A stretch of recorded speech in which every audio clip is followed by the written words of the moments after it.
Hello friends, I am Sneha and welcome to my YouTube channel clear vision. मेरे चैनल पे नए हैं तो चैनल को सब्सक्राइब कर ले, लाइक कर ले और ज़्यादा से ज़्यादा शेयर कर ले ताकि आगे आने वाली वीडियो का सभी नोटिफिकेशन आप लोगों तक सबसे पहले पहुंचे। तो चलिए आज हम मनी का रूल 40, 30, 20 एंड 10 रूल के बारे में यहाँ डिटेल में डिस्कस करेंगे। तो अगर इस रूल को हम अच्छे से फॉलो करें तो हमें करोड़पति बनने से कोई नहीं रोक सकता। तो चलिए ये 40, 30, 20 एंड 10 रूल्स क्या है उसके बारे में हम डिटेल में यहाँ डिस्कस करेंगे। 40% अपने नीड्स में, यानी कि नीड्स में हमारी ज़रूरत की चीज़ें, आज ज़रूरत की चीज़ें रेंट हो गया, फूड हो गया, क्लोथ्स हो गया, इलेक्ट्रिसिटी बिल, गैस का बिल, इस तरह की चीज़ें जो है वो आज नीड्स में आती है।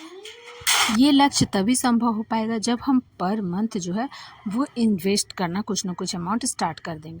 तो चलिए अब हम यहाँ पे 30% वांट्स यानी कि हम जो चाहते हैं, यानी एक्सपेंसिव चीज़, जैसे एक्सपेंसिव क्लोथ्स, आपका टूर हो गया, एक्सपेंसिव कार, व्हीकल, इस तरह की चीज़ें जो है वो वांट्स में आती है। तो ये हमारे ऊपर डिपेंड करता है कि हम अपने कितने परसेंट इनकम का जो है वो कितना वांट्स में, हम जितना कम करें वांट्स में उतना हमारे लिए, हमारे सेविंग्स में उतना अमाउंट ऐड होते जाएगा।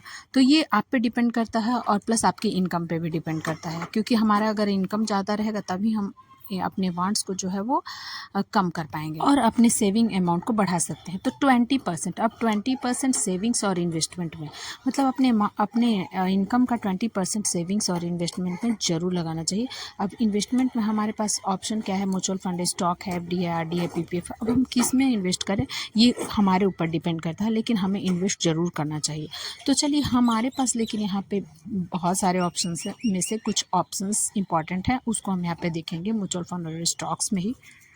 अब मनी रूल में 10% जो है वो ये बताता है कि आपका, अगर ये ऑप्शनल है, पहले तो बता दें ये ऑप्शनल है, अगर आपका इनकम ज़्यादा है तो अपने अमाउंट का कुछ 10% आपके हिसाब से आप डोनेट कर सकते हैं किसी भी ऑर्फनेज ऑर्गेनाइजेशन को।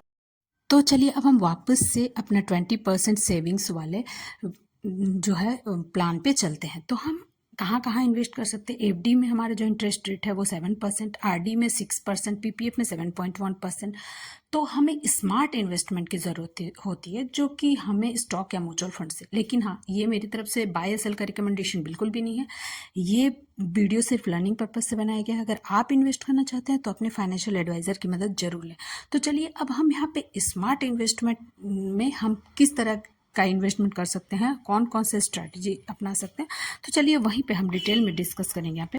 तो हम स्टॉक और म्यूचुअल फंड में अगर इन्वेस्ट करते हैं तो हमारा पैसा जो है वो ज़्यादा मल्टीप्लाई होता है और हमें ज़्यादा से ज़्यादा रिटर्न मिलता है as compared to FD, RD, इन सब के हिसाब से। हालांकि हमें यहाँ रिस्क भी ज़्यादा देखने को मिलता है।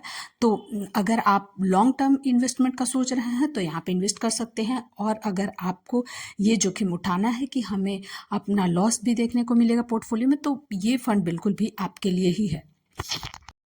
तो उसके लिए हमने यहाँ पे म्यूचुअल फंड में एक फंड लेकर के आए हैं जिसका नाम है SBI Contra fund direct plan growth. अब ये रिकमेंडेशन बिल्कुल भी नहीं है, हमने यहाँ सिर्फ यहाँ पे आपको दिखाने के लिए यहाँ पे एक एग्जाम्पल के तौर पे लिए हैं इस फंड को।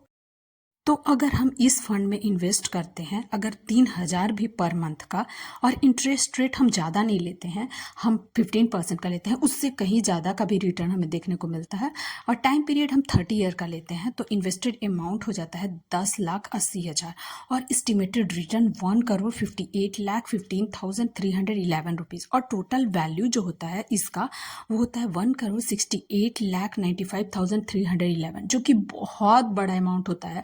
कहाँ हम 3,000 का इन्वेस्टमेंट, लेकिन हाँ, हमें इन्वेस्टमेंट हमेशा के लिए रखना है, यानी कि कभी भी स्किप नहीं करना है। इस तरह से अगर हम स्ट्रैटेजी बना के किसी भी फंड को चूज़ करते हैं तो हमें लॉन्ग टर्म में बेनिफिट ही होते हैं। तो इस तरह का आप इन्वेस्टमेंट का प्लान कर सकते हैं। हमारा अगर ये वीडियो इन्फॉर्मेटिव लगा हो तो मेरे चैनल को सब्सक्राइब कर ले, लाइक कर ले और ज़्यादा से ज़्यादा शेयर कर ले। Thank you.